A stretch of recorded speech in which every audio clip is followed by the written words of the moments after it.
Un bar. La nuit est à peine installée. Pour l'éditeur sous le chapeau, c'est le calme avant la tempête.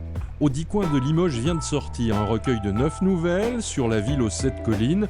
De quoi démarrer une grille de loterie. C'est une œuvre collective d'un groupe d'étudiants du Master Fably qui ont très envie de défendre leur ville d'adoption pour certaines ou leur ville de naissance pour quelques autres. Elles sont venues me voir avec le produit presque fini. J'ai fait faire quelques petites retouches à quelques-unes où il y avait manqué quelques petites précisions des fois.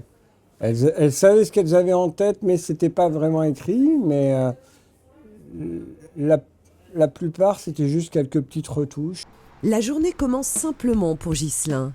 Ses collègues et lui allument les lumières, nourrissent les poissons, organisent le planning et les différentes visites. Les clients affluent à l'intérieur pour prendre leur ticket et commencer la visite de l'aquarium. Je pense que pour tout le monde, c'est un peu pareil. C'est un endroit qui nous touche, ou du moins qui nous parle. Parce que c'est pas le cas de tout le monde. Tout le monde n'a peut-être pas une histoire incroyable à raconter sur Limoges, puisque tout le monde n'est pas d'ici.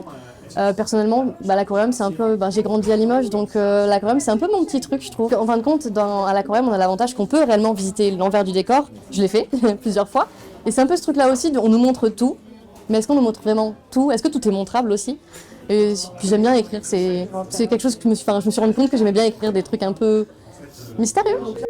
Ce matin-là, est-ce qu'il s'est levé et s'est dit « Vraiment, ça suffit ?» Non, sans doute qu'il l'a prémédité, mais une chose est sûre, le 24 décembre 1974, Marc s'est levé du bon pied. Je veux pas en dire trop. Non, mais un réveillon. C'est pas un réveillon pas comme les autres. Un réveillon qui, moi, m'a fait très plaisir quand j'en ai entendu parler. Qui, je pense, ça fait plaisir à d'autres personnes. Un fait divers qui, à mon avis, méritait de remettre un petit peu de le remettre un peu d'actualité, quoi. De cette aventure littéraire, il restera quelque chose. Ouais, il y avait déjà peut-être un peu une bande avant. Ouais. Là, encore plus. On est liés par les liens de la publication. C'est un petit peu plus engageant qu'un mariage, à mon avis. On est quand même dans un master qui est sur l'écriture. Donc, se dire qu'on arrive à publier quelque chose, je trouve que c'est une belle finalité, un cadeau un peu qu'on se fait et qu'on fait même autour de nous pour prouver qu'on ne fait pas ça pour rien aussi. Ça, et que c'est une belle expérience. Moi, j'en retire vraiment un beau travail quand même. C'est la littérature en circuit court, en fait, ce que vous nous proposez là.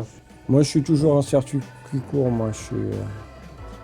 C'est de la qualité, de l'imagination, du plaisir pour petits et grands et effectivement toujours en circuit court.